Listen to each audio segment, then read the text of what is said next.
ए काकी की भेलो गे? की बनाबै छियै ये भोरे भोरे? आबि गेलै भुकबै ले। देखै नै छै देखी भिंडी बना लेलिए भुजिया ले सजमनि काटि रहल छी। ए काकी आइ खाना में की बनेबै ये? इहे बनेबै और की बनेबै? दालि सग्गा बनेबै आ भिंडी के भुजिया बनेबै आ सजमनि भुजबै। कते गर्मी छै देखै नै छी? दालि सग्गा ई की होइ छै ये काकी? दालि सग्गा तू नहि जानै छी? दालि सग्गा तू नहि खेने छी? नहीं तो तू सब खाइ छी पिज्जा बर्गर चाउमीन तो आँखि देखने रहबी दालि सग्गा के। ए काकी तो ई केना बने छै कनी हमरा बता दिअ ना। आ बैस हमरा लग हम बता दै छियौ देखी।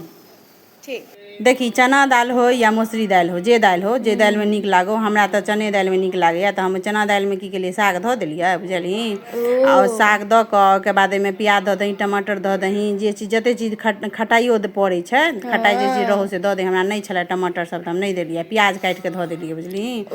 आ हल्दी नमक दऽ देलिए आ सब किछु दऽ कऽ आ पानि दऽ कऽ अपन जते पानि के होइके चाही आ जे सीटी में सीझो दालि के कोनो दालि देरी से सीझै छै तो ओकरा सीटी लगा दही सीझ जेतौ ओकरा उतारि कऽ आ एगो पैन में कोनो जे फ्राई पैन में से तेल सरसों के तेल दऽ कऽ आ एहिमे जमाइन आ गोटसँ जमाइन से छौंकल दालि सग्गा बड्ड नीक होइ छै बुझलिही। एहिमे जे कनि हींग धऽ दही या लहसुन धऽ दही तऽ आओर नीक लागतौ। हमरा लहसुन नहीं खाइके यऽ गर्मी कते छै देखै छी ताहि दुआरे लहसुन नहीं देलिए आ जमाइन आ गोट से छौंक देलिए एहिमे हींग कनि दऽ देलिए मस्त के लागै छै खाय में बुझलिही। एकरे कहै छै दालि सग्गा। ओ एकरे कहै छै? हाँ तो क्या तोहर माय नहीं बनबै छौ कहियो? हाँ हाँ बनाबै छै एक दू दिन बनेने रहे। हाँ एकरे दालि सग्गा कहै छै। तो तोरा सबके पिज्जा आ बर्गर खाइके रहै छौ तो दालि सग्गा के केना स्वाद बुझबिही।